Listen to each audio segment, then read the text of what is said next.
Welcome to Zen and the Art of Real Estate Investing. What if you could learn from experienced real estate investors, find out what got them to where they are now, get insight into their daily habits, and take these insights to inspire your own growth?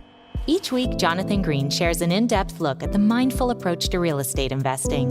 Jonathan is a lifelong real estate investor, advisor, and coach, as well as the founder and team leader of Streamlined Properties. Whether you're looking to start from scratch, get to the next level, or just for a straightforward and honest approach to real estate investing, Jonathan seeks to provide a free mentorship program you can take with you anywhere. Now, here's Jonathan.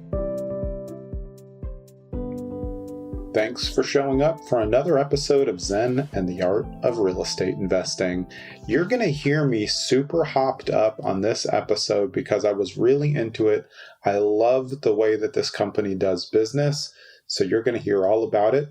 You're going to get the secrets of vertically integrated turnkey real estate with Liz Nowlin and Terry Kerr of Mid South Homebuyers, the oldest turnkey provider in the United States. Let's go. This is episode 208 of Zen and the Art of Real Estate Investing with my guests. Yes, two guests, and you know I love two guests, Liz Nowlin and Terry Kerr. They are part of Mid South Homebuyers. Terry is the president. Liz is the director of investor relations. Mid South Homebuyers is the oldest turnkey provider in the U.S., primarily now doing turnkey, I believe, in Memphis and Little Rock. Liz, Terry, welcome to the show. Thanks so much, Jonathan. Glad to be here. Awesome to be here. Yeah, great to talk to you both. And I turnkey was something when I was growing up that I didn't really understand because my dad was just your typical, just buying stuff at yard sales, buying from the courthouse steps. When did you first start in turnkey, and did you start doing something else before you got to that? Well, I started doing turnkey about 23 years ago, and then actually it came about at 11 o'clock at night at a gas station when I bumped into an old friend of mine that I hadn't seen in years who had been a real estate investor for about 10 years, and I told him what I was doing. And he asked if he could buy a house for me that I was planning on keeping for myself. And I asked him why he would want to buy a house from me when he was doing it himself. And he said he didn't have enough time. And so ended up selling him several houses, and a business of selling investment property to investors was born. Yeah, I always love how you say passing on bargains to bargain hunters was the idea. And it's so funny because most of the investors I speak to will talk about their time constraints, their career, and wanting to invest. Yeah. And, the business was born from a guy whose wife was saying, I'm tired of you not being home on nights and weekends, and him wanting to keep growing the portfolio. And another little thing about the origin story that I love is that Terry was creating these properties for himself and then managing them himself. And the way we manage is really, really unique. And that is formed out of him managing for himself, Right. You were the original solo vertical integration, and now you've taken that and brought it to Mid South. I mean, I know because that's how that works. But it's interesting because, 20 years ago, of course, the internet wasn't the same. It was just maybe bubbling at the time because I remember investing with no internet. So it's not like that was it even called turnkey, or did you just think you were creating a smart business plan? Oh, it wasn't called turnkey, and it was not a plan. It just evolved. And a gas station meet.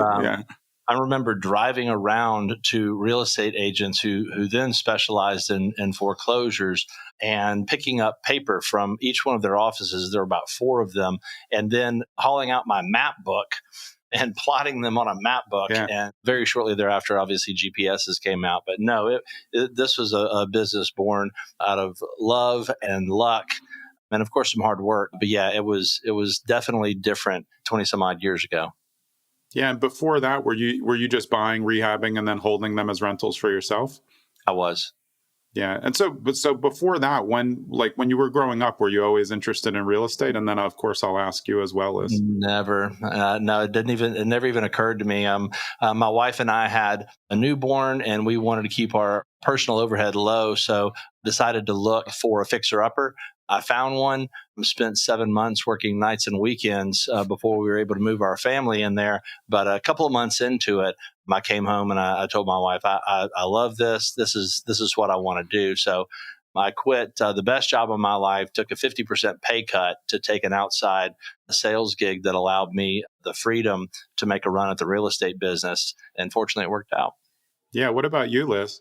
I'm a way, I think, kind of similar to Terry in that, I think what you've always said, you came home and said, that he fell in love with making ugly things beautiful and that transformation being so special. Quick side note, we still manage that house he renovated, and he'll get some grief. Like, people will come over to repair and they'll be like, who renovated this one? Yeah. Like, guy. This was the first one. Yeah. Hang on a minute. Yeah. I got a job at 19 as the 4 to midnight concierge at a super high-end high-rise in St. Louis, which is my hometown. And it was a building built in like 1898. And it was just this beautiful building. And I had kind of really bonded with the residents there, working 4 to midnight. And then they kind of promoted me to leasing agent. And then I left and got into property management there. And I kind of like the people aspect of it. And then I do like the transformation on it. And then moved to Memphis 15 years ago, took a job for Terry, not planning to stay. He looked at my resume and said, "You're going to leave me." And I said, no. Yeah. And he said, "Well, maybe I'll figure out how to keep you." And that'll be 16 years ago in May. So wow. It's been cool. I was his about 5th employee, and we were managing 83 houses when I joined. And I think we had maybe 25 investors. And then today we just had a big party to celebrate having managed across the 5,000 house mark. Wow. That's about 4,300 in Memphis, 700 in Little Rock. We're growing by about 30 or 40 houses a month. So these numbers are always kind of fluffing up. And so it's been wonderful. From me being the 5th employee, we're about 110 W-2, give or take, and always adding. And, another 100 kind of full-time contractors, 40 remote team members overseas that help kind of with back-end stuff. And it's been a fun ride. Yeah, absolutely. It must be an interesting change, though, because over 20 years, just with technology, there's been so many advancements. But for people like us who know and really love the aesthetics of real estate, a lot of stuff is still the same probably as used to. Now you can just make it more efficient in terms of processes. But for people listening, real estate hasn't changed as much as people think. Would you guys agree with me? Just the real estate work. Yeah. Yeah, absolutely. Deliver a good product to your resident, as far as Turnkey is concerned, deliver a good product to your resident, put them in a position to where they want to renew their lease. Yeah. Of course, there are a lot of things that go into that, but at the heart of it, make sure that your residents want to renew their lease and the product is going to perform. Yeah. It's 16 years ago, 20 years ago, I was thinking about how to fill apartments quickly and get renters to stay. And that's what we do now. And the techniques are the same. Provide value, fix things quickly, make sure things don't break in the first place. Yeah. These things should be common sense, but with technology, everybody's trying to move too quickly, I think, with things. One of the most interesting things that you just said is the renter is the primary. In the grand scheme of Turnkey, everybody thinks of it as, it's the investor that's most important. You want to make money for the investor, but really finding the right tenant for that property, making sure they're happy is what makes it a turnkey piece of real estate. The building's good, but not only the building, you need the person inside to be solid as well, right? Yeah, absolutely. And then, have the customer service, on the back end to take care of them, whatever's going on. Yeah, we definitely serve 2 distinct customer bases, and we focus on communication with renters, communication with investors, timeliness of response, clarity, all that stuff. In particular, we ask every renter that comes to us why they're leaving their current landlord. And the answer is, my landlord won't fix anything. Over and over and over again. And, our average renter stays almost 4 years. So that's about double industry average nationwide. And I think particularly in Memphis, it's so well known to be an investor hotspot that you have investors, frankly, that overpaid for under-renovated property. Yeah. They're tired of doing these repairs. They start saying no to them. And then we're really able to take care of them on the human level, Mom calls in a work order on her way to work. When she comes home from work, we fix that hot water heater. She can give her kiddos a bath. Yeah. And it makes you stay. And it helps in other subtle ways. It can even help with like rent collection. If somebody's transmission goes out or they miss a shift at work, they can be late on their car payment and their cell phone and stay up to date with their landlord and then get back on their feet, Yeah, that's a common thing, though, with cities where the prices are good. There's a lot of inventory, but there's a lot of differentiations in neighborhoods. I was just thinking of Detroit offhand because a lot of investors went to Detroit, bought because the prices seemed great, but they didn't understand the difference or where the D neighborhood was versus the C and what the management was like and what the tenant source was like. So I think that I'm sure you've dealt with when you're picking up for people, landlords who are trying to get rid of their properties. They're in bad shape. But again, then you have two failures. The house is losing all of its value. The tenant is not having a great experience. And I think people forget that the tenant is the caretaker of an owner's home. I learned that from my dad because he took me to literally all of our properties. I knew all the renters, so I was way ahead of the curve. But I think that's a big problem now. And it seems like you guys are way ahead, based on these 20 years in solving that. Well, you learn a lot when you get started, and so it took a little bit to learn, but you're absolutely right. And last night, my COO and myself were having dinner with some investors who bought some apartments, and of course, we're not in the apartment business, but bought some apartments, and they mentioned, I asked them what their occupancy rate was, and their occupancy rate was in the mid 90s. But the problem was that the turnover is so heavy that, you can refill them, but you've got to go in and make repairs and you've got, the loss of rent. You got to pay for the utilities and everything else that's entailed in turnover. And so it's not just an occupancy rate. It's the length of stay of the resident, as Liz mentioned. Yeah. And I think one of the places the bodies are buried in this industry that doesn't get talked about enough, kind of just speaking about people, buying in Detroit and it not panning out, is rents being set too high because they're set there to help sell the home. Yeah. Most of our investors are in high cost of living markets where the house that we're offering them would rent for $3,000 where they're from. Right. They couldn't know that $1,050 is too much for a house versus $1,025.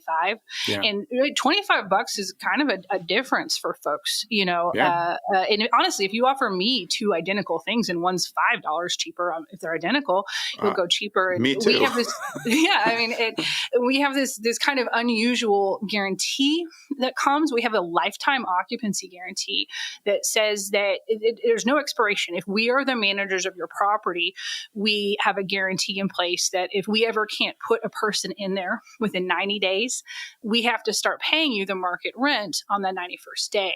Yeah. And sometimes people will think that that's some sort of insurance policy or like, when does it kick in and how? We're not paying it out. What I'm doing, what that's actually telling you, the reason we put that in writing is our way of telling folks these rents are real. Yeah. This is the rent we know we can rent it. Yeah. That makes the phone ring off the hook. And I think the last thing I'll say on that is that people don't understand $25 in rent can equal to about $4,000 in purchase price. Yeah. So, you can, and that ROI is going to pencil out for that person in California or New York identically. So the carrot in front of people's noses to kind of go for that $1,050 over that $1,025, hold a 4-month vacancy on their end to get it filled. And then it's like you said, if it's turning over every year and taking 97 days to get that person back in, you're done, Yeah, I think that actually goes to kind of more old school techniques that, we've all been in the game for that long. It's like everybody knows you want to under promise and over deliver, and not under promise in like a bad way, but just like, hey, let's make sure we get this rented. If there's so much, access to it, people want to pay more, great. Instead of kind of the new way, which is more social media friendly and more, hey, let's make this look good, as opposed to actually being a good investment. I think that goes to show kind of your core values and the way that you've built this business over time, where everybody else is just kind of trying to, sell a new product a lot of the time. And then it's very quickly not what it was supposed to be. Yeah, it's my third house. I remember the property clearly. And I told an older investor what I was going to be able to get in rent and this and that. And he said, And I said, what does that mean? He said, I think the rent's a little too high. I was like, no, man, I can get that kind of rent because look what I'm doing to it. He said, well, how many rentals you have? How long you been doing this? And long story short, he's like, look, slightly under market rents are your best friend. Yeah. And I learned that very quickly. And that's how we run our business. I think you end up with very appreciative tenants because if they've been looking a while, they know what the market rent is. They really know. And they're like, sometimes maybe they're like, hey, why is this such a good deal? Hey, we have so much inventory that we're trying to make sure that we get it in. And again, you don't have to choose every tenant. I think that's what people forget. If your rent's a little bit low, maybe you get more applications. That just gives you more options to choose from. It's not like you just take the first one. Absolutely. Sure. Circling back to talking about how the management company is informed by the fact that it managed Terry's properties solely for a really long time. This is little, but it's big. We don't charge application fees to renters. And investors can kind of go, well, how does that affect me? A lot. Yeah. One, I have a third party property managed property in my hometown, and that property manager charges $60 an adult applicant, and those people don't know if they're going to get approved or not.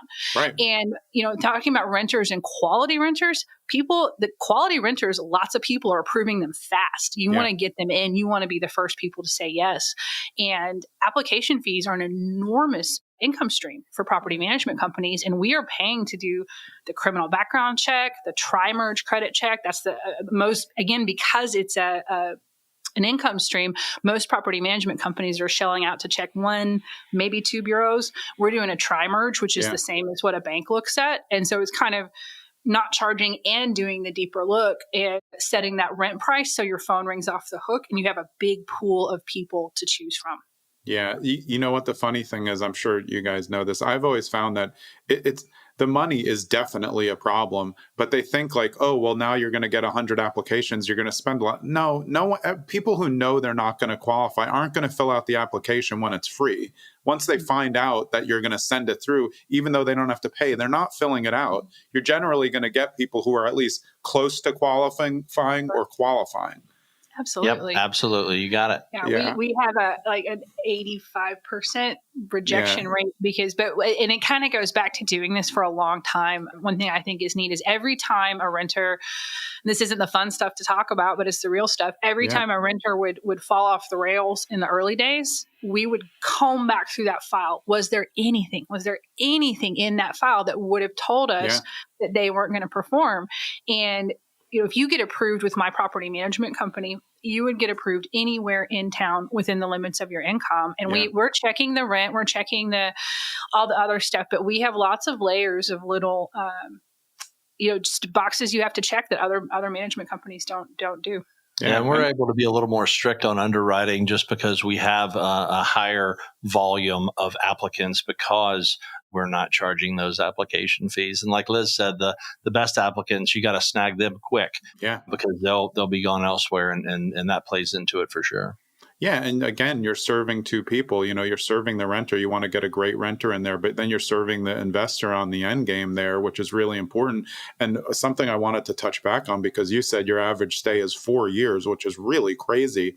But I actually think that's likely to go up now with affordable housing in America, because I think that a lot of people are going to be making choices to rent. And when you can rent a turnkey property, you're getting like the best thing that you could get. A turnkey, single family, or anything turnkey is really like the best option that you can have. I mean, that it's like such an interesting dichotomy that there's all these different parts, but you guys have seemed to figure it out. It just seems like your company's core values are really, really set up to do good. It's just very, very obvious to me, because everybody seems like, hey, if we do all of these things right, then all parties are going to be happy. And I think where a lot of real estate is failing is it's very one-sided. Everyone's trying to win, their side, when it's like, it's not that big a deal. Like if we all are happy, that's the best solution. We don't make as much money as some of our friendly competitors, but we feel like it pays off in the long run. We've got an excellent retention rate with investors. We've got an excellent retention rate with our residents. Yeah. And then we have a little other vertical integration kind of stuff that allows us to invest more into the property and deliver a top-notch product that's designed to not have repairs like some other houses might. And so we just try to keep the big picture in mind. And when we run across something on a rehab, we're going to fix the property exactly the way we need to fix it. Yeah. We're not going to sacrifice quality over a profit margin, which means occasionally you lose a couple of bucks on a house. But yeah. What you said is just so close to my heart about what we do. Laptop landlords can get some bad rap. There's some bad press. And one of my favorite things investors actually ask me is, hey, what do you think about, the impact? And we are so good for Memphis. We are so good for Little Rock. I can tell you, we have never taken a home out of the mouth of a first-time home buyer. Our renovation, because our model is all new roof, all new furnace, all new HVAC, all new water heater, all new flooring, all new everything. We buy stuff. No first-time home buyer is paying $36,000 in cash and putting $75,000 in a rehab over 8 months. One thing that happens on our tours, we do like once a month tours, and I've had like little old ladies shoot out of neighboring houses to hug me because we have taken the eyesore on their block. We're elevating the property values of the local owner occupants. We're actually adding to the number of affordable, well-managed rentals in our cities. And you just nailed it with like the culture too. Like when we expanded to Little Rock, we actually moved 27 long-term Memphis employees to Little Rock with their children and family. So we've been in Little Rock for 6 years, but the people walking our houses and doing that stuff has been with us forever. And it is because we're protective of that we're kind of perfectionists, and we've got a long-term company culture here. Yeah. And I think people forget this, or they don't realize this. I don't think most people are just bad tenants on purpose. Of course, there are some who are just, professional tenants. But most of the time when people are on forums complaining, oh, my tenant is so bad, all you have to do is like, well, how's the upkeep of your apartment? It's always the landlord's fault. If you present a property that is ugly on the outside and you're not fixing anything, they're just going to stop doing anything. It's usually not their fault, in my experience over 30 years. Are you guys finding that as well? And you certainly see the benefits of, like you were saying, you're bringing in a turnkey property. It helps elevate the block value, so other people's property values are going to go up. The eyesores are gone. But then those renters are taking much more pride in their property, so there's probably less going on there than there might have been if it was more run down. Absolutely. So you'll find the next door neighbors, start to fix their house up a little bit and just start taking pride. And it's the broken window theory, right? Yeah. You got a broken window, you got trash around, people driving down the street think, oh, they don't really care about this place, and momentum is a powerful force, be it negative or positive. And so, like Liz said, taking the ugliest house on a street and making it the prettiest house on the street really is, dropping the pebble in the water, and the ripple effects are really nice to see. Yeah. Terry, there's an old Southern saying I'll hear Terry quote that is, pigs get fat, hogs get slaughtered. And it's kind of true. There was a property management company in town that was having written into their lease that renters were responsible for repairs under $200. And that's just, to me, antithetical to the nature of renting. And that's like 80% of the repairs also, by the way. And I can just picture, as a renter, I would just sit back and watch that drip and go, I think that's about $201 worth of damage. Let's go ahead and call that in. And you're making bigger problems by doing that. Wait till it gets to 201. That's how much mold there is. I mean... Yeah.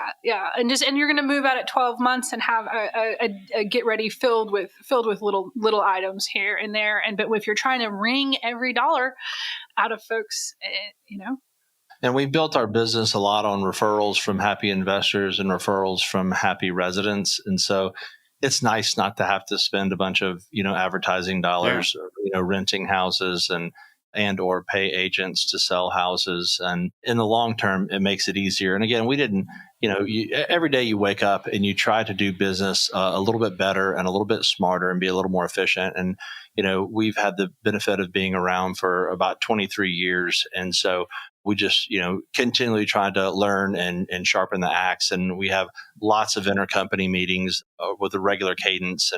And the whole deal is always looking for efficiencies and where can we improve customer service and where can we improve the rehabs and how can we improve the efficiency of repairs. It's really enjoyable.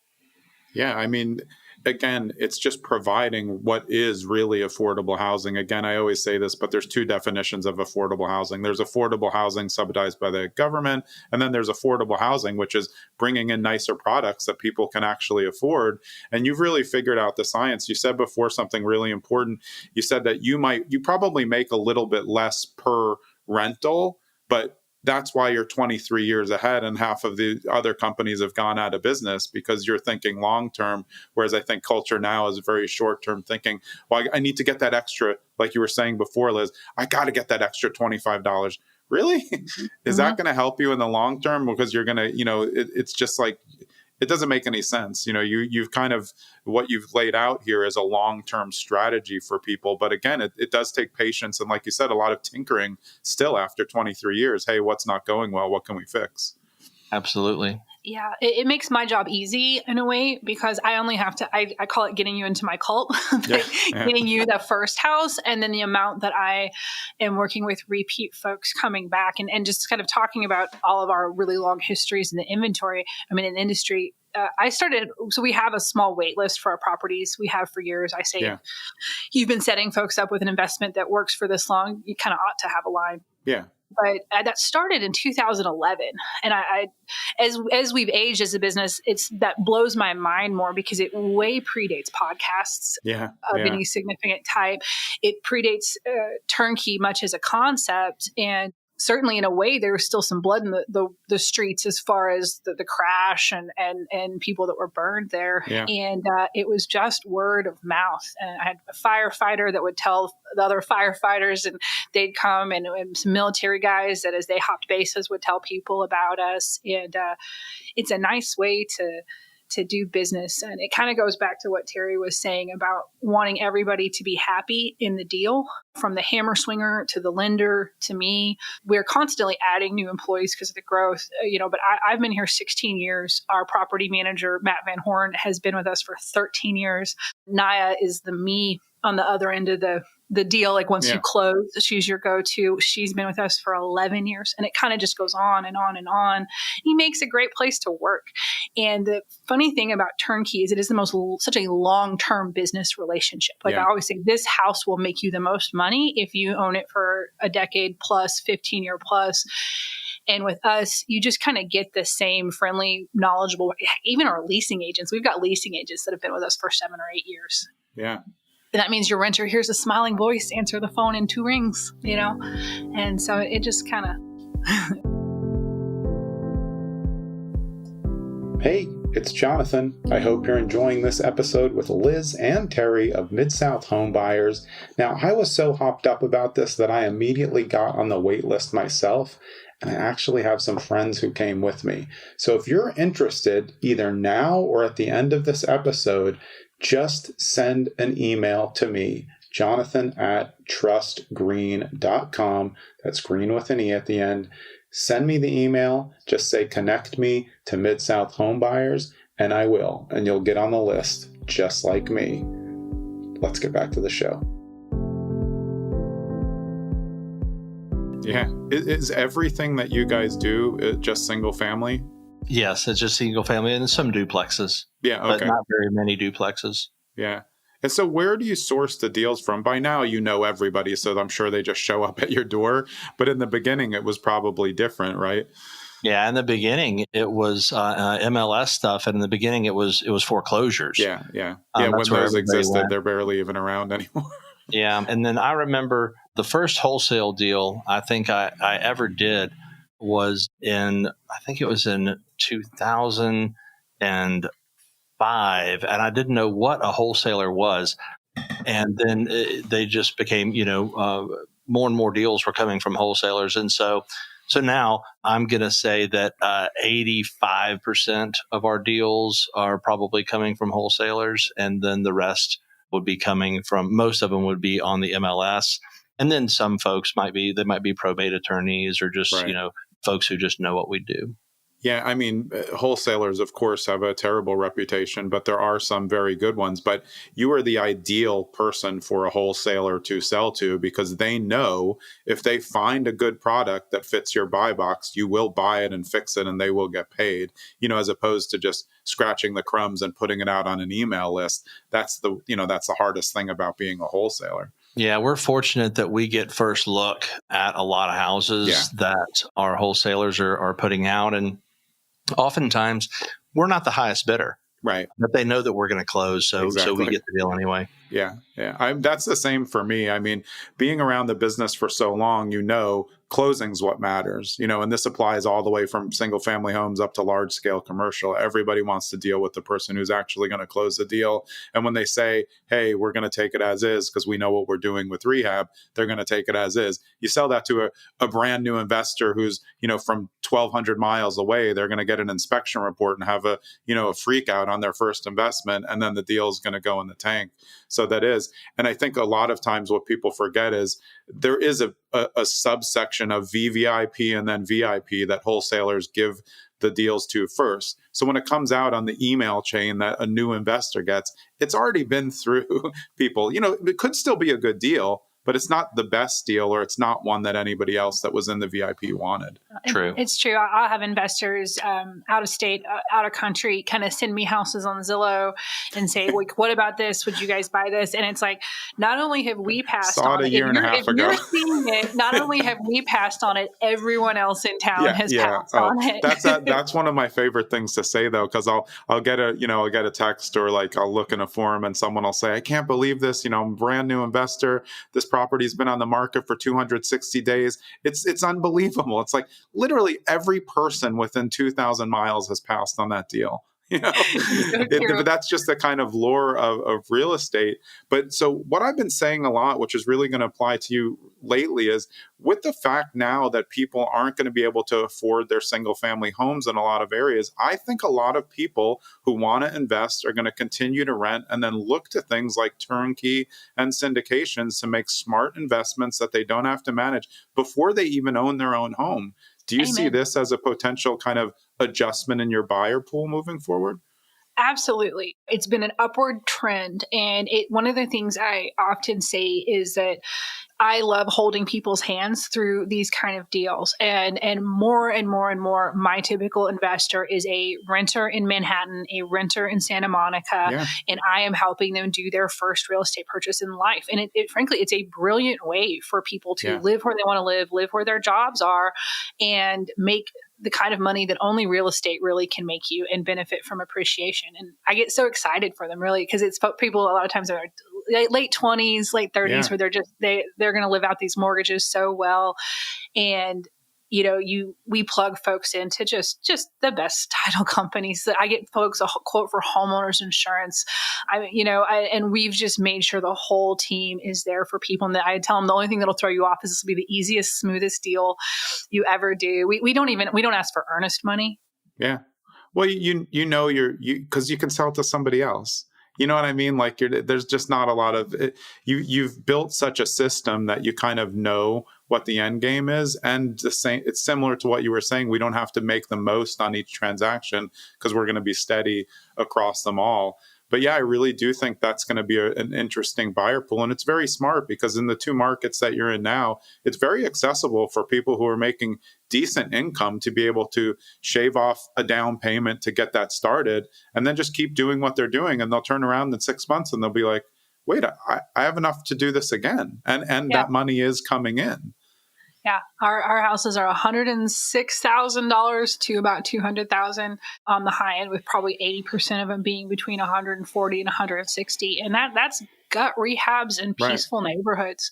It's one of the reasons I do those tours, is because so many of our investors are from places you can't get a parking spot for those price points. I'm aware. I live in New Jersey, one of the hottest real estate markets in northern New Jersey in the country. Insane people, bidding $1 million over list price. So it's crazy. Yeah. Yeah. I'm not exaggerating. I wish I was, but I'm not. That's wild. Yeah. But with those price points, a lot of your rents are going to be close or more than the 1% rule, which again, not as relevant now because it's harder to get, but certainly still achievable in some of these markets. Absolutely. Yeah. And unfortunately, we don't get to see as many of and meet as many of our investors as we would like. But as Liz mentioned previously, we do have a investor tour that's going once a month. And so probably, I don't know, 5% maybe of our investors do we ever get to meet. But we sure do like to shake hands and kind of pull the curtain back and show folks, how the sausage is made. Yeah. But most people never come to town. It's completely normal to do it from your living room. I didn't know people bought houses sight unseen until I started working for Terry. And I was like, whoa. And then now, of course, it's just so routine. But for the type of person that's a look it, smell it, look, touch it kind of person, we do that. Well, I mean, think about it, though. I mean, if you look out there's a lot of ways to buy sight unseen. That's just an absolute epic disaster. What they're doing with buying with you is they're buying into a fully vertically integrated system and basically care package that's going to make sure that everything's okay. And that's what I think is really accessible for investors who have the disposable income. And just like you were saying in the beginning from the gas station, Terry, someone who just doesn't have the time to do that rehab, or they try it once and they're like, never going to do that again. That's how most of the time is. They're a quarter way through a renovation and they're like, this already feels like it's my, I have 7 jobs. It's not fun. Absolutely. We get a handful of houses every year that have a new roof and they're trashed underneath. And I see them. I still see those all the time. You know exactly why. Yeah. I don't get it. Yeah. They're like, they just decided to stop mid renovation to launch into another thing. Sure. Okay. One thing that I think is really cool that I saw when I was watching a YouTube video of you guys, is you have a warehouse with all of the supplies in it. So you can save a ton and do renovations quicker. The coolest thing that I thought that you said, it was you, Liz, who said it on the overage on the video, is that you don't buy from Lowe's and Home Depot. You buy from who they buy from. And I was looking at the warehouse. I'm like, this is so smart. So tell us a little bit about that, because I really think as a company, it shows that not just vertical integration, but by having that, the timeframes of getting things done and kind of the synergy between everything is just really, really smart. Yeah, well, that's another one of those things that kind of came about by luck. In 2012, our then property manager and head of maintenance went on vacation together. They're a married couple. Mm-hmm. And I was left to manage and dispatch all of our technicians. Good folks, for sure. But they weren't as efficient as I wanted them to be. And one of the big reasons was they had to drive around all over the place looking for materials. Yeah. So, you want a thermocouple for a water heater, you got to go to one Lowe's and then a different Home Depot. And there was just so much inefficiency.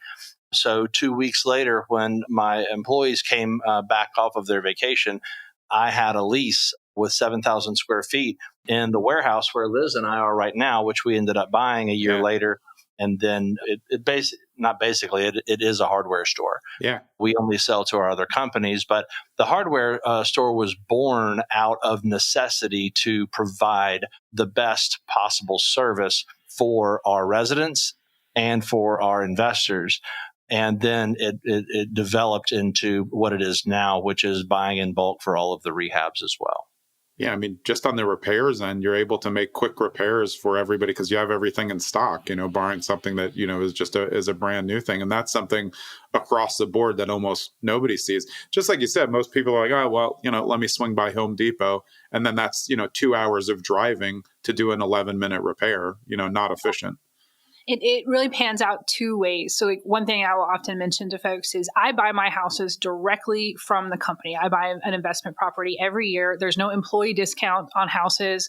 I pay the same. So the reason I am paying the same price that my investors in Japan, Australia, do it in the same management when I've literally been in property management since I was 19 and I live right here in Memphis, is that it would cost me $130,000 to make $120,000 Mid South house. I would actually, aside from the value of my time and the risk of you're the one that buys the house that you knock down the wall and there's the problem nobody knew about. Aside from all of that, it would just cost me more money because we're buying 700 furnaces a year, 700 water heaters a year. And then, yeah, if somebody's at my house working on my water heater and they have to stop what they're doing and go do all that, not only does Mrs. Smith go longer without the hot water, your hourly bill is higher. And so it just all plays together. And even down to Mike Avery was pointing this out on the tour.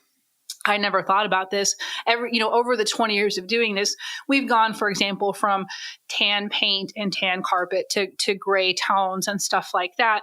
We keep everybody's like cabinets on hand, everybody's carpet on hand. He said he would call it the cabinet graveyard for older models. But he was pointing out how if, a drawer, the kid is swinging from a cabinet drawer, right? And then they break it, and that cabinet, they might not make it anymore. Right. They may not have the parts. And it's a bunch of little stuff that all feeds into a kind of a more efficient whole. Yeah. It's just really smart business organization, I think. But also, like you said, Terry, it's something that you learned over time. I think it would be hard for someone to say, I'm going to start Turnkey right now. I'm going to go get me a 7,000 square foot warehouse. I'm going to buy all these furnaces. But it just makes sense that these are things that you learn over time to build a smarter company that can just provide much better service across the board than a lot of other companies out there. Yeah, so every day you just tweak a little bit more and you wake up and do what makes sense. And one of the neat things about, being able to, rehab 500 houses a year is we get a really good deal on labor. Yeah. So our field manager, Christy, will walk contractors and she'll say, hey, look, this is what we're going to do to the house. And, I've got, $20,000 in labor for this house or whatever. Yeah. And then the contractors that we've worked together for so many years, we've worked with Kevin for 22 years. We'll say, well, do you want to scrape that gable or replace it? And Christy will be like, I don't know. What do you think? And they'll say, I think we should replace it. She'll be like, all right, cool. How about another $500 in labor? So that's kind of how we work the labor part. And the reason that that's a big deal is we're able to get that labor done on a property so much cheaper than the exact same project would cost across the street if that contractor had to bid the job. They don't have to bid jobs with us. They don't have to float materials because they pick them up here. Yeah. They don't have to float the labor for their men because they come in and they pick up a repair draw from us every Thursday to pay their men. We then hit our banks up for a repair draw the next day. And so we make it really easy on all of our contractors, whether that's HVAC, electrical, plumbing, roofing, foundations, whatever, to not have to incur the cost of bidding the job and floating the job. And so we don't have to pay them as much because of that piece of efficiency. Yeah, and they also get volume. They know you're going to send them. They do a good job. Hey, here's when you're done with that one, here's another one. Use the same crew, same amount. And generally, these are going to be all houses that are at least in the ballpark of being, pretty similar. I wanted to ask, though, is all of the things that you've ever done all rehabs? You guys don't do new builds at all? We do actually do new builds. We're doing some new construction. It's relatively new for us, but we're doing new construction in Little Rock and in Memphis. Right now, it's probably about 10% of our business.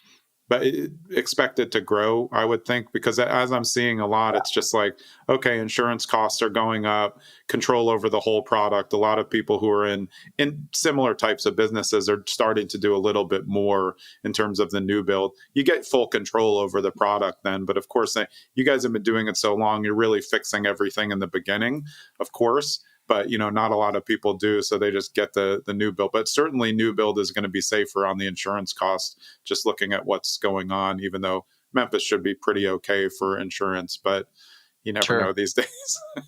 True. Yeah, the price to rent ratio on new construction, as you would imagine, is a little bit tighter. Yeah. It's just a different product. So we're definitely not going to stop doing what brought us to the dance, which is these rehabs. And that's where our heart is for Memphis and for Little Rock is taking these properties that are bringing the street down and turning it around and bringing the street up. And we're going to continue to do that. And yes, we would definitely like to grow our new construction side as well. Yeah, we are uniquely positioned on the homeowner insurance has been such on everybody's mind. And, State Farm pulled out of Florida. And I think it's up 17% nationwide year over year. And we're just lucky. Memphis is north of the hurricane belt. We're too far north to get hurricanes, but we're south of the snow belt. Too far south to get snow. We don't get wildfires. We don't really get tornadoes. You can see it in our insurance estimates. I mean, the actuaries are doing their math, and it's just a tiny little way from. We also have great landlord-tenant law. There's just lots of little ways everything lined up. Did you pick Little Rock because it was similar to Memphis, and you kind of felt like the dynamics would be an easy changeover to go there, or was there another reason? We did. It was the closest large city with similar product. And also, my cousin lives there, and I got him started in real estate. He came to Memphis and shadowed me for a bit and ended up cranking up a business in Little Rock. And he'd been encouraging us to come there. And when the time was right and when I felt like we had enough bandwidth to make that jump, we did. And we polled a lot of folks that we knew would be our linchpins for Little Rock and asked them if they'd be willing to move there and give it a shot. And they did. And fortunately, it's really been a great success. Yeah, but the way that you built your company, you have so many employees, which is different than a lot of kind of these turnkey setups. So you really, if you're trying to get 25-ish people to go to Little Rock, there's probably other people who could go. You make your list and you're like, okay, well, they have a good reason to say that, their kid really likes this school. You go to the next one because nobody in real estate really hears these 20 years, 15 years with the company anymore because people are just hopping jobs so much or trying to get out of a job, which again is something that I'm like against trying to tell people, if you want to buy turnkey real estate, you better keep your job. That's the whole point, Yep. Yeah. So are you planning to go to any other areas, or are you good with Memphis and Little Rock right now? Not right now. Never say never, but right now we've still got plenty of opportunity in Memphis and Little Rock. And, our whole growth has been, what do we have the bandwidth to digest and also keeping quality of life for all of our employees. We've got a really nice employee retention rate. And, everybody works really hard, but we are all supportive of each other and we don't want to bite off more than we can chew. So never say never, but right now we're going to continue to focus on Memphis and Little Rock. Yeah, I think, it's twofold with Little Rock. We've had that wait list since 2011. People had been begging us to go to other markets for years at that point. And really two things happened. So Terry's always very loyal to what brought him to the dance, is what he'll say over and over again. And really a lot of what happened was, one, your youngest kid became a senior in high school. Yeah. Terry had always said, if we go to another market, either Memphis will take a hit or my family will take a hit. None of that is on the table. Yeah. And two things happened. We had a layer of middle management basically in Memphis that allowed him to be away and that. And then the other thing though, is it's hard to find a market that checks our boxes. Yeah. We can't, if you're going to say, Alabama evictions take longer than they do here. Yeah. There's other, Kansas City is going to have higher insurance costs because it's Tornado Alley. And so if another market can't match our cash flows, it's going to be tough to sell because everybody's going to gravitate towards where it's better.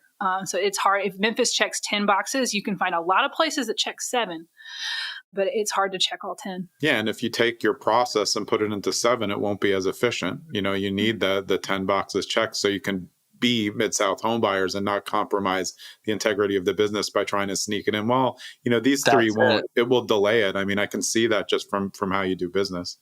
We make too little per house to make it make sense to pass something off that's not going to bring somebody back over and over again. Yeah. So Liz, from your side, what's the avatar look like for somebody who wants to invest in turnkeys with Mid South Homebuyers? I know you deal with the investors, of course, coming in. Yeah. Is there an ideal avatar for you? In terms of, obviously it's got to be earning a certain amount and wanting a certain amount of, I guess, a lot off their plate. Yeah. We have a little bit of everybody. I have certainly super seasoned investors that own hundreds and hundreds of units, and their assistant is practically the one buying the house from me. Yeah. But one that is close to my heart is the one you mentioned, where it's their first real estate purchase, or they've only owned their own house and they're nervous, and I can kind of hold their hand through the whole thing. And so I have folks that are close to retirement in doing this. I have folks that are 28 in doing this. We have investors in 17 different countries around the world. Wow. And all 50 states. I have a contingent of Amish investors. I used to fax house information to a county library, and the guy would take his horse and buggy to the county library to get handed the piece of paper. So truly a great variety and depth. But the newer folks are close to my heart, but we have a little bit of everything. I would say probably 60% of my wait list are existing investors of ours that are coming back for their second to 10th house. And then another 30 to 40%, refer their friends, their family, their coworkers. And then maybe 10% are like podcast listeners. Yeah. Awesome. So for people to get the best information about you guys, should they go to midsouthhomebuyers.com? 100%. Yep. And one thing we do that I don't know why is so unusual, but all of our houses are up on the website, and they're our newest houses. And there's a really awesome cash flow calculator. I got tired of teaching people how to calculate their cash flows. And so my web guy did it for me in real time. You can change your down payment. You can change your interest rate and add in these things, and all the house numbers will change real time. You can sort by price or state. There's new construction, and they're under contract to investors at the top of our wait list. But it is my newest inventory. I'm offering it to them through that very website. And then it's identical to the houses I will have for folks. Right. You know, we're doing 123 Maple Street over and over and over again. Same rehab, same rent, same price. And kind of all roads on the website lead to me. I'm just Liz at Mid South Homebuyers. And I reserve a full hour to speak with anybody that calls in to set up an appointment with me. And I have an awesome team, of course, that helps me. But yeah, that is, man, Terry and I worked on that website every day for a year. We had colored pencils, but we really wanted it to bring our vision out to people. You can get our management agreement on there. It really is. I'm very proud of it. It's my baby. If you can't tell, there's a depth of information on there that we're pretty proud of. You could technically, and this happens, you can just read every page of the website, and then just people will come and say, all ready right, to go.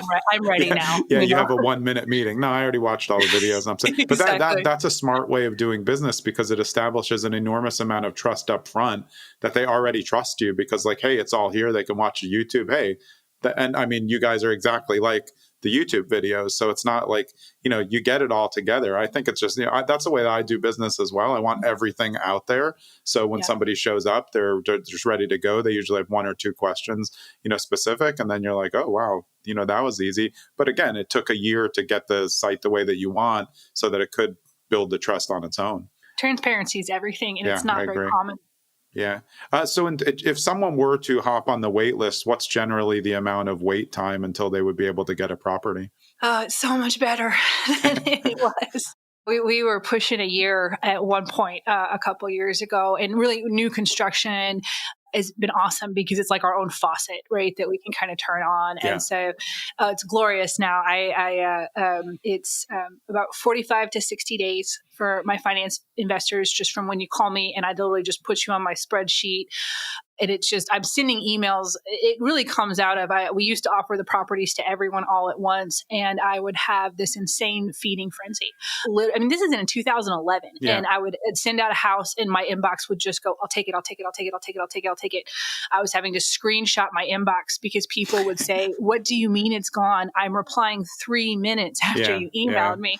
I had an investor in San Francisco, a tech guy, put on an autoresponder just to me that said, if it's $86,000 and a 3-bedroom, I will take it.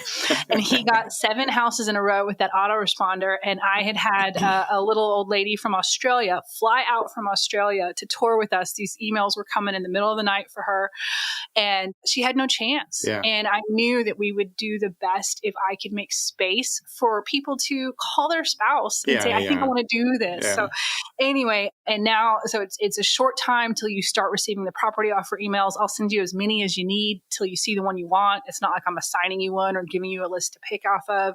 Now, very, very new, literally this year, I can let people do 2 at once. I used to have to limit that. And now I can make exceptions for 1031 exchanges and let that go unlimited. And so I'm loving getting to say yes to people. Yeah. And one last question before we wrap it up. Do you work with local lenders so that the rates are a little bit either, I guess, more attractive than what? That's kind of one of the benefits of large scale turnkey, is that when investors come in, the rates that they can get at, especially if they're doing multiple, can be a little bit better than, rates which are generally just high right now. Not high in the historical context from what we all know from 20 years ago, but high for, what was. I have the best lenders, just period. I have a unicorn lender that is somehow the best price, closing cost, interest rate, and customer service. And everything. Even our title company gives a small discount to our investors due to volume. I can pick up the phone and make things happen for folks in a way that if you're just an individual, it's not the same. Yeah. Awesome. Well, I hope everybody goes to midsouthhomebuyers.com. But give Liz a break, maybe switch it up, do some in the middle of the night so she's not too overwhelmed. But it's been an absolute pleasure. I really learned a lot, and I really respect what you guys do. I watch the videos before you show up. You're exactly like that. But it's, I do a lot of interviews, but this is a real, to me, what sounds like a family business, that runs based on integrity and trying to make sure that everybody's happy. So I'm really excited to get you on and excited for people to listen to the episode. Well, we've been looking forward to it, Jonathan. Thanks for having us. You're wonderful. Thank you so much. Yeah, I appreciate it. All right. That was Liz Nowlin and Terry Kerr of Mid South Homebuyers. You can find them at midsouthhomebuyers.com. I'm Jonathan Green. We'll see you next episode. Thanks for sticking around to the end so you can get a preview of who's coming up on the next episode of Zen and the Art of Real Estate Investing.